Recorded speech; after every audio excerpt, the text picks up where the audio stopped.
Hey, did you guys see the insane shit that's going on over in Davos this week? And for those of you who haven't heard of the World Economic Forum, you need to get yourself up to speed like yesterday. I'll give you a quick recap of what takes place every year over there in Switzerland in a little village called Davos. The most diabolical, cold-blooded, heartless scumbags on this plane.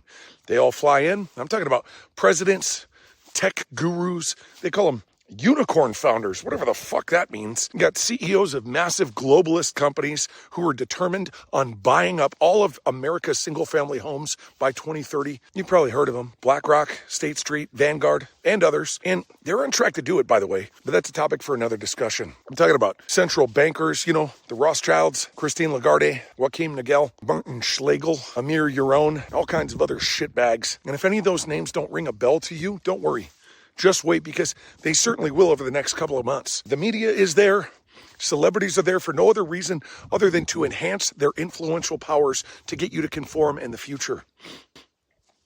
None of them are elected to this panel that creates the rules that you'll soon be living by. But I'll tell you one thing. All of them are hell-bent on a demonic, satanic plot. A plot to enslave all of humanity. Guys, knock it off. They arrive on jets, they eat $6,000 plates, and they chuckle while discussing how they're going to fuck you into the ground. They stay in 5-star resorts, and behind closed doors, they chat about how they're going to orchestrate the greatest, most heinous heist of all time. They're going to rob you of your life. They're discussing how you and the rest of the world should live.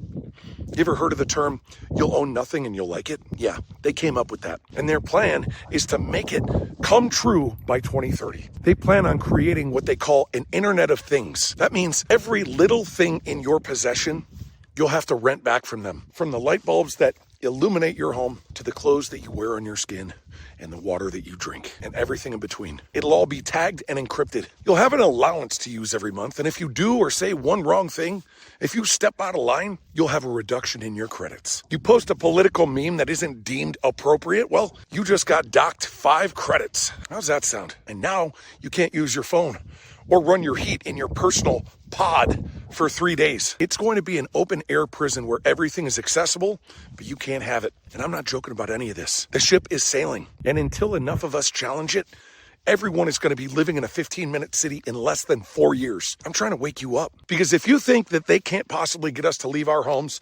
and move into 100-square-foot boxes, wait until you see what they have in store for you. Did you think an invasion of illegal migrants was just for congressional seats and to inflate voter rolls? Wait till they start the mega psyops. Wait until the hostile foreigners get the cue to start revolting and begin their crusade to topple America, which, by the way, they think that they're going to win because they've been duped as well. But here's what's going to actually happen. The government is going to step in and they're going to say, we're going to save you all from this.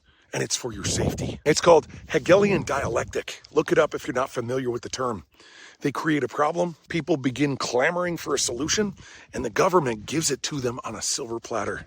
In other words, you're cattle, and the government is herding you into the slaughterhouse. And before you know it, it's too late. They close the pen behind you. And it's not a slow process. It happens when you least expect it. Look at 9/11 and how they removed your rights without you even knowing what was happening. They slammed the gates shut behind you, and you just figured, well, okay, I guess this is just how life is now. Listen, man, I'm telling you this for a reason. If you don't start rebelling against this now, it's going to be too late, and hindsight is always 20/20. Get ready, because shit is about to start getting weird. Real fucking weird. The World Economic Forum doesn't hide its intent. These people are bound to a code where they have to tell you everything that they're going to do to you, and they haven't deviated. They just made it look like entertainment. They publish it. They make movies mocking you about it. Just look at what happened in East Palestine. Was it Pennsylvania? No, Ohio? Yeah, use that for an example. They told you about the train derailing ahead of time, a year ahead of time, every detail, right? Even down to the town. And they're doing it right now in Davos and in your stupid fucking Netflix specials and in your music and on the TV and on the radio and in the movies that you're watching. They have to. Because if they don't, fuck, I don't even know what happens if they don't. The point is, they tell you the full plan, and they hide it in plain sight. They talk openly about reshaping economies, about redefining what constitutes ownership. They talk about rewriting how people work, how they travel, what they eat, how they think. They just came right out on stage, and they told everyone listening that the global response to COVID was a test of social responsibility, is what they called it. Give me a fucking break. It was a test of how much restriction billions of people would accept. Think about the masks. Think about the lockdowns. Think about the digital track and trace. Remember that shit? Most people just went right along with it because they were afraid. And fear is the most effective control mechanism ever invented. And that's what they rely on. Mind control. I'm not nuts. All of this is right out in the open. You can do a quick Google search on any of this and prove it all for yourself. So anyhow, at Davos, these fucking assholes talk about ideas that would have sounded absolutely freaking insane a decade ago. But get this. This guy, Yuval Harari, yeah, remember that name. He's up on stage at the WEF meeting telling the world that they're positioning artificial intelligence to rewrite religion. He says that we no longer need the Bible or the Torah or the Quran. He says because, AI can interpret it and convey it more effectively to you. And I'm not making this shit up. Like, are you fucking kidding me? They're telling you to your face that your religious beliefs will be optimized and standardized and managed. They're trying to take over the world. Let me tell you something.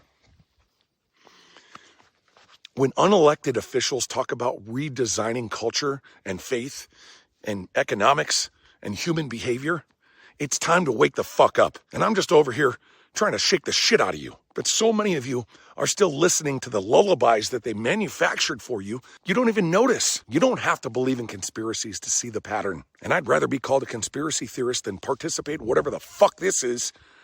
Because history may have been manipulated to a massive degree, but it still shows us one thing clearly. And it's that when a small group of power-hungry lunatics decides what's best for everybody else, freedom doesn't just disappear overnight. It gets stripped away, one manufactured crisis at a time.